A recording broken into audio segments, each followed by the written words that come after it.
Hello friends, আমি অচিন্তা। আমি চলে এলাম ইউটিউব চ্যানেল টু সাইড কিচেনে। আপনাদের সাথে একটা নতুন রেসিপি শেয়ার করব। সেটা হচ্ছে আনারসের আচার বানিয়ে দেখাবো। সেটা আপনার থেকে কী উপকরণ লাগে আসুন দেখাই। তার কথা বলে আমার যে ভিডিও ছাড়া আছে, আমার যদি ভালো লেগে থাকে অবশ্যই লাইক কমেন্ট ও শেয়ার করবেন, বেশি বেশি করে শেয়ার করবেন। আর যদি আমার চ্যানেল নতুন হয়ে থাকেন তাহলে প্লিজ সাবস্ক্রাইব করে দেবেন, সে বেল নোটিফিকেশনটা অল করে দেবেন যাতে আমার ভিডিও আমার কাছে আগে পৌঁছে। তাই চলুন আনারসের আচার বানাতে কী উপকরণ লাগে আসুন দেখাই।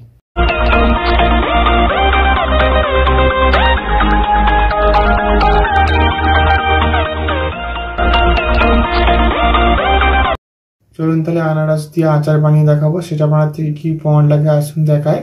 তার আগে একটা কথা বলে দিই, ভিডিওটা প্রথম থেকে শেষ অবধি দেখার অনুরোধ রইল। তাই চলুন রেসিপিটা শুরু করি। কী উপকরণ লাগে আসুন দেখিয়ে দিই।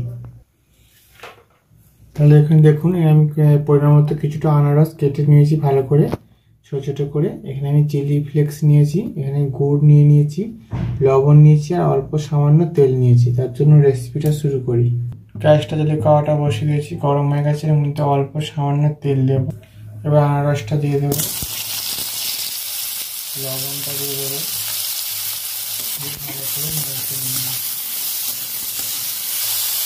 কালারের জন্য হলুদ দেবো। আপনারা দিতেও পারেন, না পারেন, আমি অল্প সামান্য দেবো। এটা এখনো হয়নি, দিয়ে একটু ভালো করে নেড়ে করে নিই।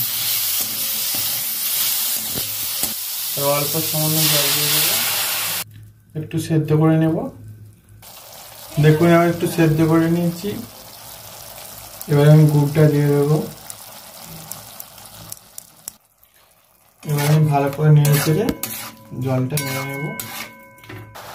এবার আমি চিলি ফ্লেক্সগুলো দিয়ে দেবো, ভালো করে নেড়ে চেড়ে নামিয়ে নেবো। সব হয়ে গেছে আচার রেসিপিটা আনারসে, আমি নামিয়ে নেব।